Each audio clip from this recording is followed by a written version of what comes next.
It's recording.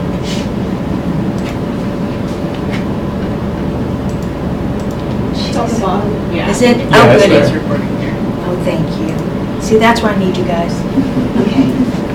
Well, good morning. I'm Julie Sears. I'm going to tell you a little bit about myself before we get started on this so we can get introductions out of the way. I work here just right down the hallway on a grant called the Vanderbilt Consortium LIND program, and that stands for Leadership, Education, and Neurodevelopmental Disabilities. This is my third year on that program. Prior to that, I worked for Dr. Mims, she's an associate dean and a special ed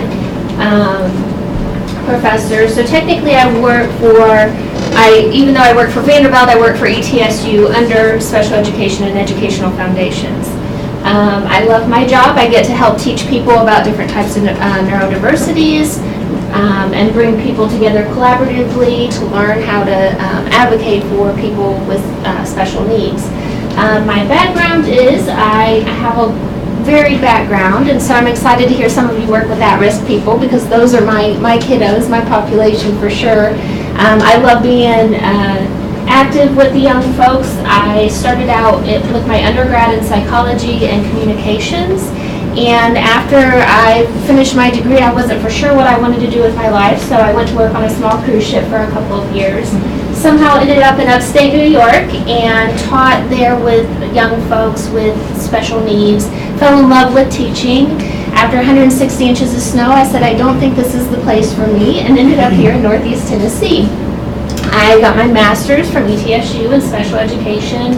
During that time, I worked in mental health and was offered a position by my old boss. He had moved down to the Knoxville area, and he had a school for a residential program for kids who had autism and emotional challenges. And so I moved down here to be the principal.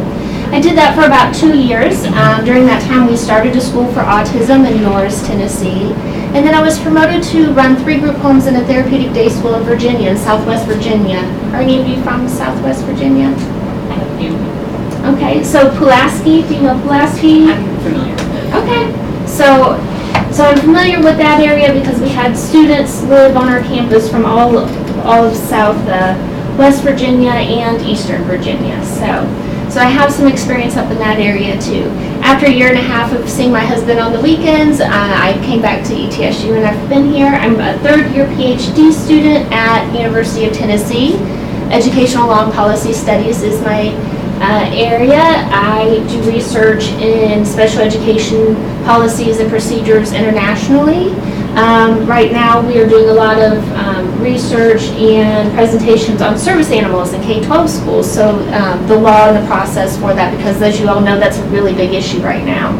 So there's been some law that come through for that. Unfortunately, we do not have time to do special education law in here because you all will be covering that in your special education class. So I will briefly touch on some really important points for that, but for the most part, we're going to cover a lot of other things when we meet on the 16th. How many of you are a little intimidated by the fact that you have to take some educational law coursework? A little bit? It's a little intimidating. So for those of you who are intimidated by it, I promise I'm going to make it as painless as possible. We're going to make it exciting. We're going to talk about everything from Marilyn Manson to bong hits for Jesus to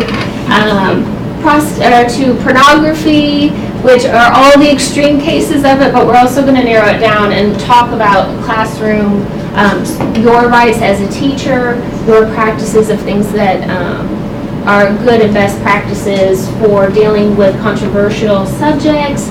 So we're going to cover a lot of topics on that day. So what we need is for you to be really prepared when you come to class. And that's why Dr. Govett was nice enough to give you all this information beforehand. We really have spent some time preparing this to try to make it very easy for you, to make a list of what needs to be read and prepared for you to come to class so we can just go through. Our day will be very full in between me talking, giving you different examples, cases, and you're also going to have a time to come up and have your own panel. So as you can see, during that day, we've got 5 scenarios. We have you listed out on which scenario you will be. And so you'll have to definitely read the material in this section. You'll need to read all the materials, but really be versed in the section materials that we have set aside for you. The things that I want to know, and I'll show you where you can find all that paperwork to make sure that you're prepared for that. But the things that I really want to see from you that day, from your group, is, well, I want you to be able to pull the facts out of the scenario that I gave you. So what are the most important things that you need to know? Then we'll also want to look at you'll have some extra resources there that I've guided you to, or maybe some websites that you need to go to do some more research to help you decide what would you do in this situation if you had to make a decision on it. And then lastly, we'll look at your whole panel and decide, just as if you were a table of judges, what you would rule in this situation. Would you be for the student or the teacher, or would you be for the school side on it? So just some really basic things there. I have those questions outlined in each one of your scenarios. So there are multiple documents that you'll need to go through for this class. I think, if you scroll down, Yep. you'll see those. All right, thank you. So the first one is Cheatham County Prom. Everyone will read that. It's a very short article about a situation that happened a couple of years ago. And as I say up here, I just want you to look at that for terminology. So that's number one. The next thing that you'll need to do is look at the 1st, 4th, and 14th Amendments. I have all of those in documents for you here. I have the condensed version, so they're not quite as lengthy as if you were to read them directly from the law book.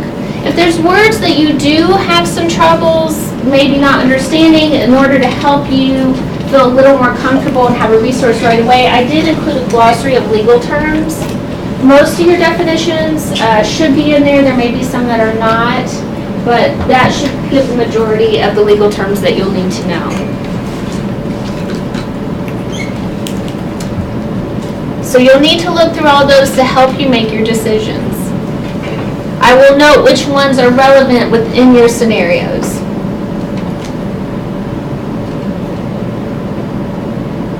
So, if you go down further, it says scenarios for discussion, so you'll go to the one that pertains to you, that your name is under.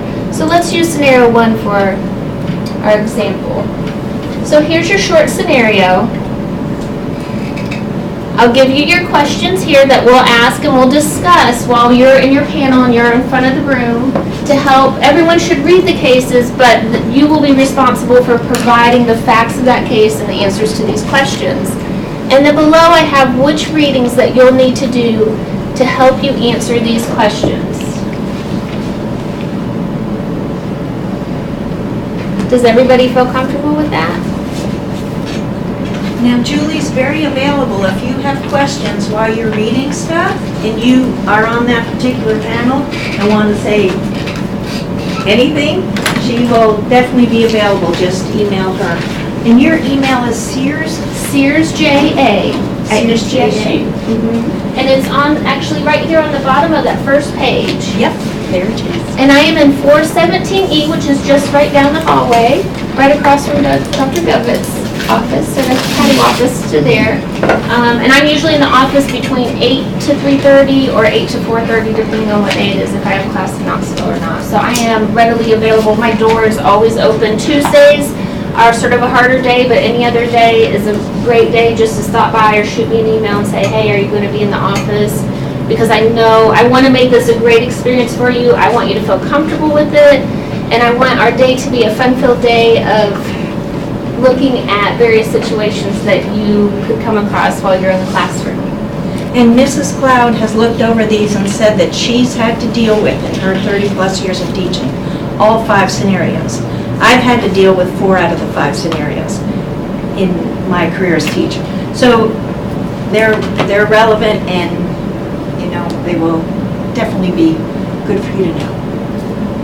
Because ignorance is Negligence, yes. There's no excuse for ignorance, unfortunately. So we want you to go out and be prepared. This is not a class that's commonly taught, unfortunately. I just read a statistic that came out about 10 years ago, is the most recent research in it, and they said most students get about a 2-hour or no-hour course in educational law. So you will be ahead of the game.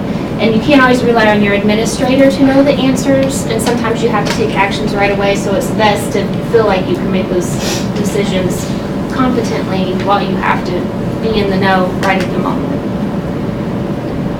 And who knows, you might have a second, third, or fourth career, depending on what career you're on now, that goes into educational law, because we need people in education law. Definitely, okay? Thanks, Julie.